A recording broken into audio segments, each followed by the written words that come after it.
Assalamualaikum warahmatullahi wabarakatuh. Sahabat yang saya hormati, malam ini telah hadir di depan kita Bapak Maury Hanafi, atau saya panggil Bang Maury Hanafi. Beliau adalah tokoh NTB yang malang melintang di legislatif di Jalan Udayana, yang saya kenal betul. Beliau salah satu legislator yang membantu tugas-tugas kita juga, tugas kami sebagai tim ahli waktu itu.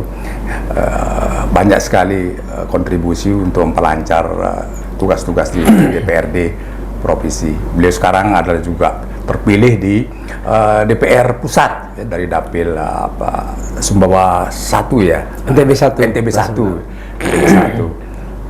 Dan tentunya kebanggaan dari kita di NTB. Beliau terpilih karena memang punya kualitas tersendiri ya. Kualitas tersendiri sehingga masyarakat memilih beliau. Baik, untuk pertama kali saya ingin bertanya ke Bang Maury ini, apa kiatnya ya Bang Maury kok bisa terpilih ya? Oh, kan dengan begitu sulitnya nih persaingan, tapi Bang Maury dari pindah ke partai lain terus terpilih. Tentunya masyarakat maupun politikus lain ini ingin bertanya, kiat Bang Maury itu apa? Gitu. Saya sendiri bingung kan, Bang Maury ini pindah partai terpilih, luar biasa itu, jarang yang berhasil seperti itu. Iya, memang saya akui secara pribadi memang enggak gampang ya untuk terpilih, khususnya dari Dapil NTB 1 Pulau Sumbawa, karena di sana hanya memperebutkan 3 kursi. 3 kursi. Berat sekali gitu. Jadi kita bisa bayangkan udah 3 kursi, saingannya hebat-hebat. Ya, ada incumbent di situ ya, dari PAN, Pak Safarudin, ada dari PKS Pak Johan Rosian ya. Di situ ada juga tokoh-tokoh nasional seperti Pak Hari Hamzah dan sebagainya ya. Ada Pak Supratman dari Gerindra, tokoh nasional ya. Tapi syukur alhamdulillah memang saya bisa terpilih ya. Khususnya suara saya besar di memang basisnya. Basis saya itu Bima dan Dompu. Jadi di Bima Dompu alhamdulillah kami konstan dan betul-betul berada di urutan kedua, artinya kursi kedua di situ. Dan kemudian itu juga menjadi cerminan kami juga di kursi kedua dari 3 kursi yang diperebutkan. Adapun kenapa kami memang khususnya saya itu di basis itu, karena memang selama kami menjadi anggota DPR di provinsi itu memang kita menjaga komunikasi kepada masyarakat ya.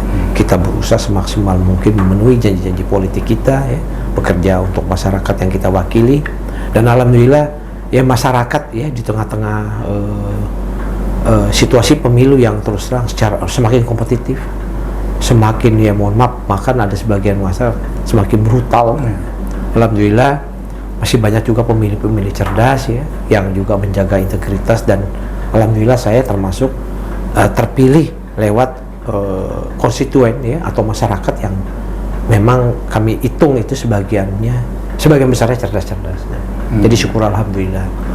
Jadi kita nggak ragu lagi kalau memang kita bekerja untuk masyarakat, kita yakini memang masyarakat ini juga pasti ada menilai ya.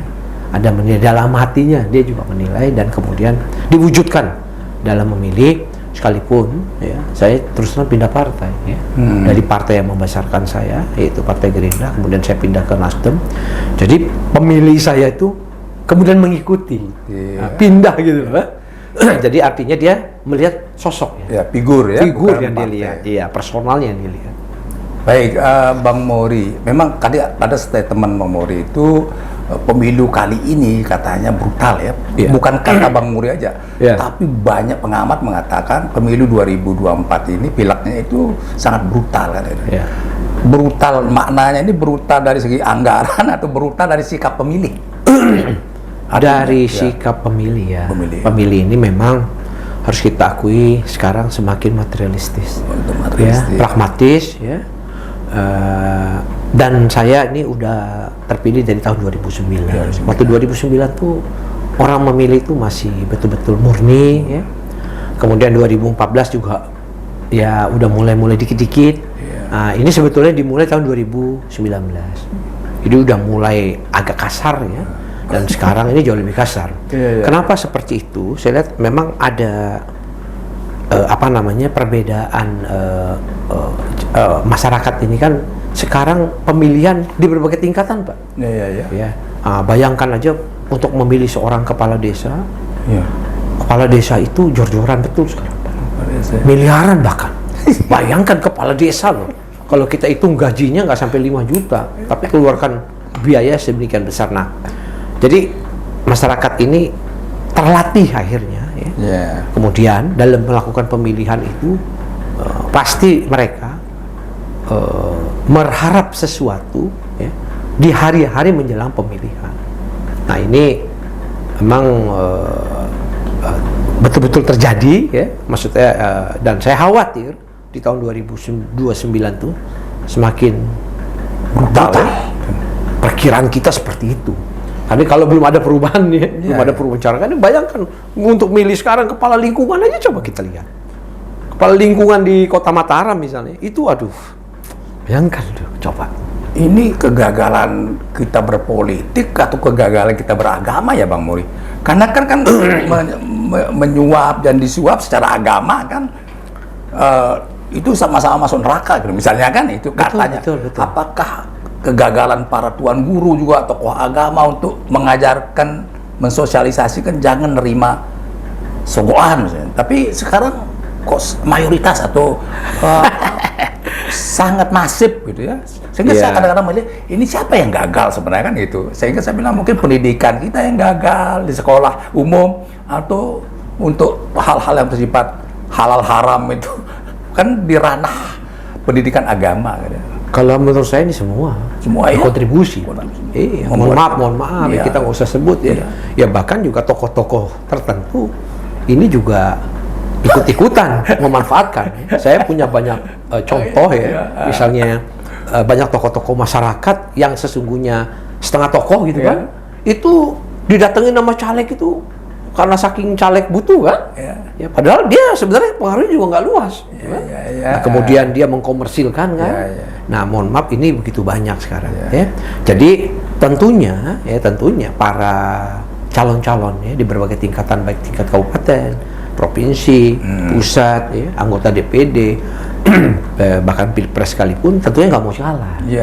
Jadi ini menjadi senjata pamungkas ya bagi orang yang memang mempunyai modal berkecukupan, nah, sehingga memang harus kita akui akhirnya yang menang ya rata-rata ya, sebagian besar orang-orang yang mempunyai modal yang jauh lebih besar ketimbang yang memang kalah. Ya, makasih. Jadi begini Bang Muri, kan Bang Muri ini berhasil dulu di DPR provinsi ya. Saya sebagai mitra dulu, partner. Kalau tanpa Bang Muri ini waktu kita rapat, saya gelisah. Nggak bisa kadang-kadang kita menyusun RAPBD cepat gitu, karena banyak yang tidak menguasai. Tapi kalau ada beliau ini, Bang Muri ini, selesai sudah kalau kita rapat itu pengalaman saya ya selama 10 tahun lah. Jadi menurut pesannya Bang Muri ini ya kepada caleg-caleg terpilih sekarang di DPR kabupaten, provinsi terutama, apa bekal yang harus disiapkan gitu kan untuk bisa bersosialisasi atau membantu bupati ataupun gubernur sehingga rencana-rencana itu bisa berjalan dengan baik. Karena kalau tidak disiapkan ilmunya kan, ilmu apa yang sebenarnya yang dibutuhkan kan kita sering BIMTEK Pak Bang Muri. Tapi kadang-kadang peserta BIMTEK banyak yang tidur kan, jarang, setengahnya yang aktif. Nah, ilmu apa yang sebenarnya dibutuhkan oleh DPR ketika terpilih dan bisa membantu secara maksimal sebenarnya? Pengalaman Bang Muri itu. Memang harus kita akui di DPR ini kan dinamis ya, bukan dinamis juga, tapi memang datang dari berbagai latar belakang. Pendidikan ada yang ya mohon maaf cuma lulus SMA, itu pun ya SMA-nya juga bisa dibilang mungkin ya asal lulus, maaf ya saya ngomongnya, kemudian ada juga dari S1, ada S2. Jadi berbagai latar belakang pendidikan, berbagai latar belakang juga ada yang dari pengusaha, ada yang dari berbagai latar belakang lah. Semua di situ masuk semua. Terkadang memang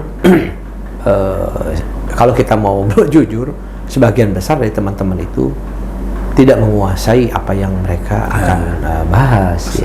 Jadi kalau mereka sudah tidak memahami, kemudian kadang-kadang mereka berpendapat itu tidak pas, gitu kan. Nah, saya terus terang ditempa oleh beberapa persoalan itu, memahami keadaan itu, Jadi terkadang tentunya kita mencari titik keseimbangan antara hal-hal yang memang ingin diperjuangkan oleh teman-teman ada di DPR, kita hormati itu, walaupun kadang-kadang mohon maaf permintaannya juga kurang masuk akal, Nah, kemudian juga tentunya dengan keadaan-keadaan dari pemerintah provinsi, Nah, kita harus cari titik temu.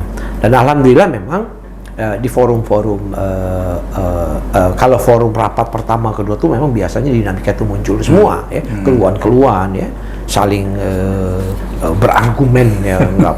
Cuma pasti itu selesai di forum-forum lobby, utamanya apabila pimpinan itu memang dia menguasai berbagai hal yang terkait dengan apa yang dibahas, sehingga dia bisa beri pengertian, Nah biasanya pasti ada titik temu itu dari pengalaman kita, gitu kan.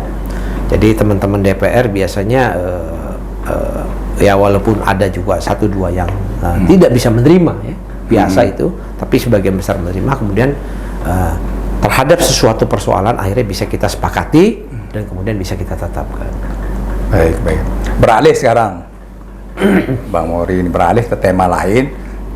Kita kan ini akan menjadi tuan rumah PON, NTB ini menjadi tuan rumah PON bersama NTT, kalau saya, NTT. Banyak masyarakat nggak tahu ini. Banyak masyarakat nggak tahu. Banyak masyarakat nggak tahu. Oh, kita ini menjadi tuan rumah yang tak main-main ini. Nah, saya ingin pencerahan dari Bang Maury ini, kesiapan kita menjadi tuan rumah ini sejauh mana ini, Bang Maury? Jadi yang pertama ingin kami tegaskan bahwa ini kita jadi tuan rumah ini suatu kehormatan. Kita bisa katakanlah, kan beberapa waktu sebelumnya kita pernah ikut bidding PON, tapi kita gagal karena kita kalah dengan Sumatera Utara dan Aceh waktu itu kita NTB dengan Bali, berangkat dari kegagalan itu, sekarang kita sama NTT, dan alhamdulillah terhitung dari tahun 2022 bulan September kita menang lah di dalam proses bidding PON, bahkan kita calon tunggal. Nah, hal yang ingin kami sampaikan adalah menjadi tuan rumah PON ini nggak gampang, karena banyak yang mau. Waktu itu saja yang mau tuh Jawa Tengah mau, Jawa Timur mau, Manado mau banyak yang mau, kan? Nah, kita lakukan lobby, alhamdulillah akhirnya bahkan kita calon tunggal. Kita mau sampaikan bahwa mungkin belum tentu 50 tahun yang akan datang, atau bahkan mungkin lebih dari itu, kita jadi tuan rumah lagi. Ini poin pertama yang ingin kita sampaikan, karena salah satu contoh Jawa Timur itu tadi tuan rumah terakhir tahun 2000. Jawa Timur, 2000. Bayangkan, artinya kalau besok tahun 2028 itu artinya dia 28 tahun yang lalu jadi tuan rumah. Dan belum tentu tahun 2032-nya dia terpilih juga, belum tentu gitu loh. Jadi bisa dibayangkan. Nah, itu provinsi besar Jawa Timur, apalagi kita NTB dan NTT, sehingga kami menyadari bahwa tentunya sebagai calon tuan rumah tahun 2028, di mana ini mungkin kesempatan kalau buat umur kita gitu Pak, ini mungkin sekali seumur hidup, maka kita harus memastikan bahwa PON tahun 2028 itu adalah PON terbaik yang pernah diselenggarakan yang ada di Indonesia. Ini keinginan kita tentunya. Jadi di sisi penyelenggaraan kita harus menjadi tuan rumah terbaik, tentunya prestasinya juga nggak boleh sama. Nah, jadi kami punya target 5 besar, Pak, tahun 2028 tersebut, sehingga 25 besar itu ukurannya 65 ke atas medali emasnya. Bayangkan kalau sekarang kemarin di Papua cuma 15, besok kami cuma target 20 di Aceh Sumut, ini 65. Sehingga persiapannya tentunya harus kita lakukan dari sekarang. Nah, jadi karena ini tuan rumah, sekali lagi persiapan infrastruktur, pembangunan venue, ya, kemudian revitalisasi gor-gor yang ada atau tempat-tempat, misalnya gor Turide, nggak bisa kalau kayak sekarang itu, jangankan kelas nasional, kelas daerah aja itu tidak memenuhi syarat. Betul. Ya kan? Itu gor Turide gitu. Nah, sementara itu harus di-upgrade ya untuk layak menjadi dipertandingkan di tingkat PON. Nah, banyak PR-nya Pak. Nah, sehingga begitu persiapan atlet. Jadi waktunya nggak lama Pak. Iya, tinggal 6 tahun. 6 tahun. Untuk event sebesar PON, ya, PON apa? Oh, maaf, tinggal 4 tahun. 4 tahun. Bayangkan Pak. Jadi untuk event sebesar PON ya, di mana kita ini waktu yang tidak sedikit. Infrastruktur yang dibutuhkan akan dibangun pusat PON ini, katanya saya dengar di Gerung ya, atau di mana? Menurut dibangun di mana? Jadi kami sudah menghitung ya total ya kebutuhan anggaran itu sekitar 6,1 triliun. 6,1 ya. Jadi 6,1 triliun itu kita harapkan ya, sebagian besar dari APBN, kemudian APBD 1, ada APBD 2, tentunya dana dari sponsor-sponsor, dana-dana dari masyarakat yang sifatnya tidak mengikat maupun yang mengikat. Nah, kemudian nanti memang ini kan kita kami KONI ya, juga dengan beberapa teman-teman lain kan mencari masukan-masukan Pak. Kenapa stadion utama itu harus dibangun di Lombok Barat misalnya. Karena memang kalau di Lombok Tengah ini kan mercusuarnya udah kebanyakan ya. Ini mau ya kan udah ada Mandalika, ada bandara ada sirkuit, kemudian ya kawasan ekonomi apa super khusus atau apa Pak istilahnya Pak. Nah, kemudian kalau dibangunnya di Lombok Timur misalnya, itu juga kan terlalu jauh. Aksesibilitas jalannya tidak layak ya. Hotelnya juga tidak memadai. Sehingga kami mempertimbangkan di Kota Mataram tanahnya nggak cukup. Nah, ini pertimbangan. Tapi kan ini bukan cuma stadion Pak, tapi ada yang lain. Ada gor-gor juga, ada juga pembangunan venue lain ya. Walaupun kami dalam pandangan kami, kita nggak mau jor-joran juga Pak, karena di banyak tempat ya pembangunan infrastruktur ini hanya dipakai pada saat pelaksanaan PON. Saya itu terbengkalai. Salah satunya ada di Riau, itu stadionnya itu tidak terawat Pak. Itu bahkan rumput dan alang-alangnya sudah lebih tinggi dari stadionnya, saking nggak terawat. Nah, kita tentunya nggak mau konyol seperti itu. Nah, sehingga kita harus pastikan juga dalam proses perencanaan nanti bahwa pembangunan venue-venue tersebut dimanfaatkan pasca gitu. Jadi dalam rancang bangunnya ya, misalnya nanti ada gor basket, Pak, kita harus pastikan bahwa itu bukan cuma untuk basket pasca. Bisa volley indoor, futsal indoor, hoki, bisa pakai bulu tangkis dan sebagainya. Ini kita harus pastikan itu gitu. Multifungsi. Bahkan gedung atau ruang serbaguna. Ya, kalau misalnya ada kompresi tingkat nasional, bahkan tingkat regional, itu bisa memadai gitu. Nah, ini kita harus mikir begitu. Nah, karena itu ya tentunya sekali lagi ini tidak mudah ya. Karena itu kami udah nyicil nih Pak. Gitu ya. Dari sekarang iya. Pakar-pakar juga udah kita kumpulin, karena mohon maaf kita nggak punya uang, ya kerja bakti dulu Pak. Ya, ahli-ahli olahraga kita sudah kumpulkan, ya, berbagai pandangan, kami sudah memetakan venue Pak. Bahkan, jadi sekarang ini yang Kak KONI lakukan dan pemerintah daerah lakukan adalah pekerjaan yang tidak berbiaya, nah, tapi substansi. Misalnya menentukan ini bertanding di mana, ini cocok. Pertandingan misalnya basket cocoknya di mana, volley indoor di mana, volley pasir, ya kan biayanya ringan Pak, tapi substansi, substansi gitu loh. Nah, kita terus bergerak ya, karena kita nggak mau konyol Pak, nggak mau kita manja, kita tunggu uang dulu baru kita bekerja, wah itu bisa terlambat kita.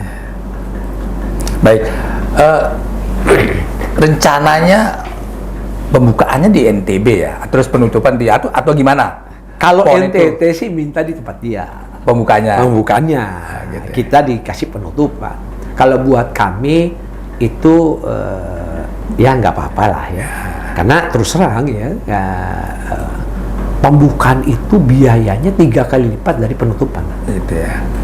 Itu juga kan, walaupun tergantung Pak Gubernur kita nanti mau nggak kira-kira kan, karena apa Pak, pembukaan itu sangat meriah Pak. Ya, meriah Ya, sangat meriah ya. Berkaca dari di Papua, ya. Waduh, Masya Allah itu habisnya mungkin lebih dari 100 miliar.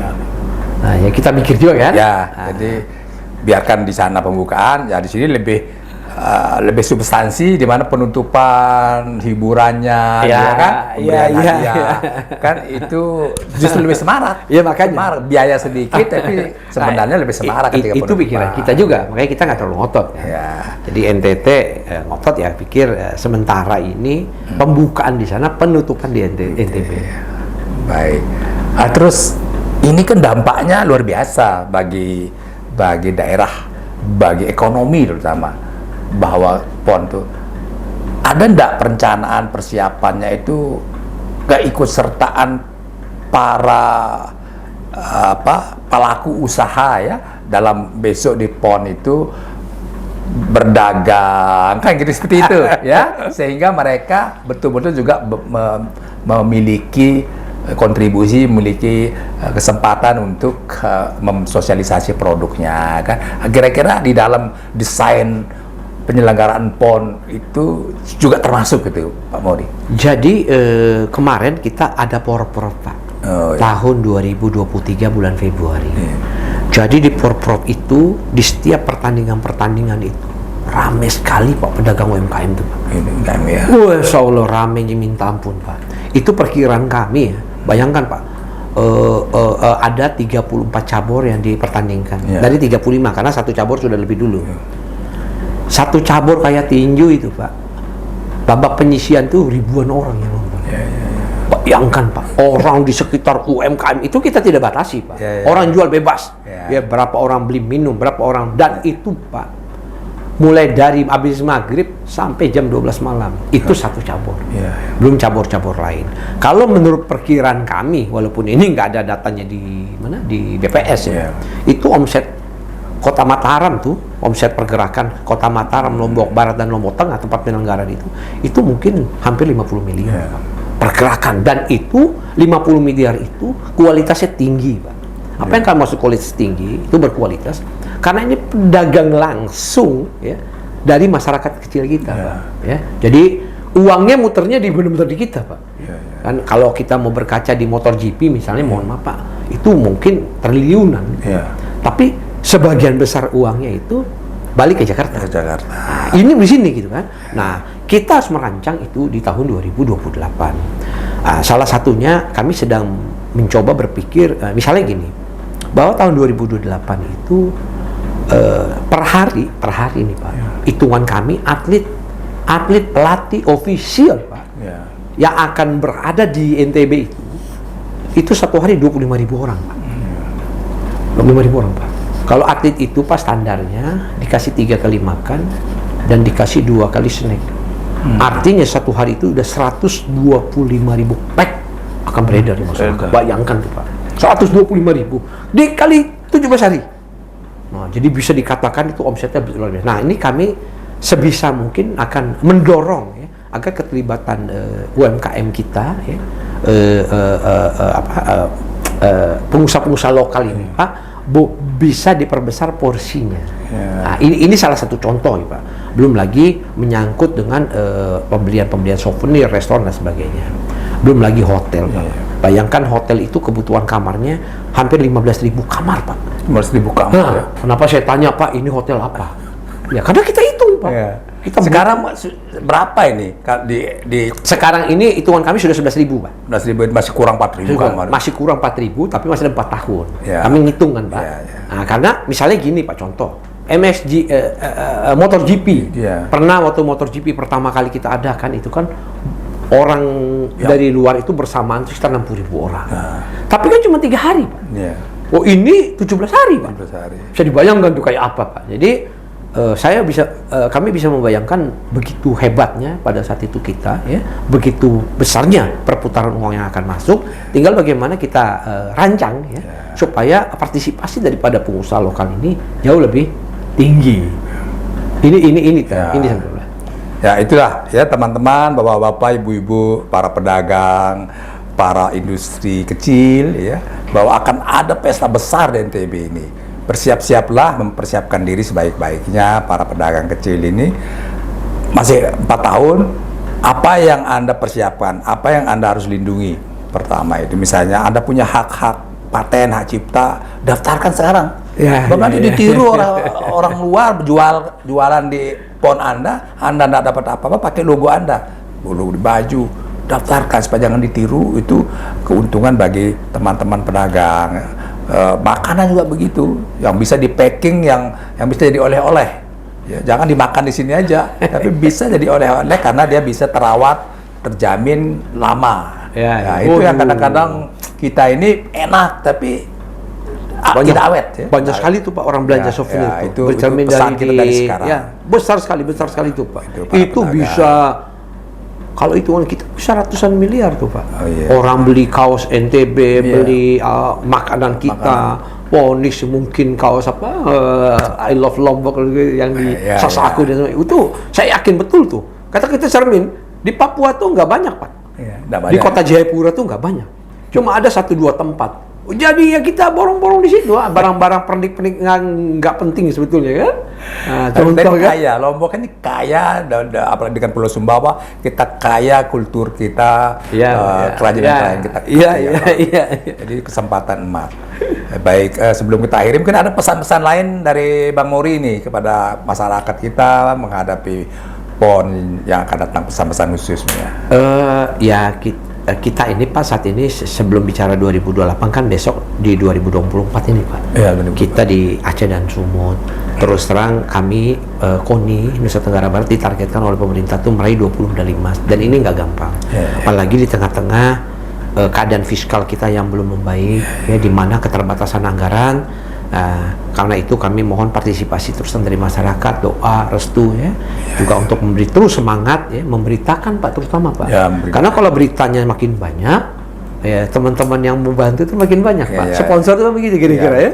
Nah jadi kami ini udah dengan pihak ketiga juga, Bank NTB Syariah, PT Aman Mineral, insya Allah juga bantu. Nah penting bagi kami sukses di PON tahun 2024 ini, karena ini adalah sebagai ya. Bapak bisa bayangkan akan memberi semangat tertentu ya, sehingga pada saatnya nanti 2028 kita jauh lebih siap. Jadi mengelola dunia olahraga ini beda Pak sama dunia politik Pak. Jadi betul-betul harus kita lebih banyak sabar Pak. Kalau saya di DPR tuh kalau rapat dapat uang Pak.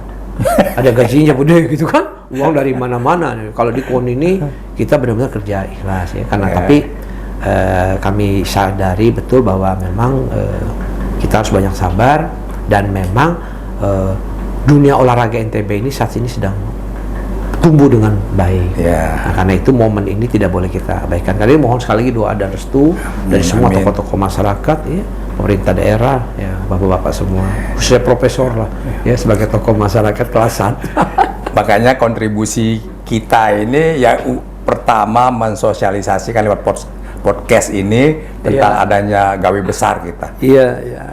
Saya belum banyak memberikan bantuan kepada KONI, walaupun saya pengurus KONI kan, karena belum ada masalah. Karena tugas saya di KONI itu ada di Biro Hukum, masalah.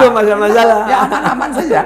Kalau ada masalah baru saya turun kan. Nah, jadi itulah mengapa sekarang ini saya santai dulu. Betul. Memang dia aman-aman. Alhamdulillah. Mudah-mudahan sih nggak ada masalah hukum. Saya mendorong. Gitu. Baik, Bang Mori, saya ucapkan terima kasih atas kehadiran dan waktu yang berharga ini, sehingga kita dapat mengekspos beberapa hal berkaitan dengan legislatif, berkaitan dengan tugas kita mensosialisasikan PON yang akan datang. Sahabat-sahabat sekalian yang saya hormati, demikianlah bincang-bincang asik kita malam hari ini bersama Bang Mori Hanafi. Sampai jumpa lagi pada sesi-sesi lain. Terima kasih. Assalamualaikum warahmatullahi wabarakatuh. Waalaikumsalam warahmatullahi wabarakatuh. Ayo minum dulu. Ya. Kita minum dulu.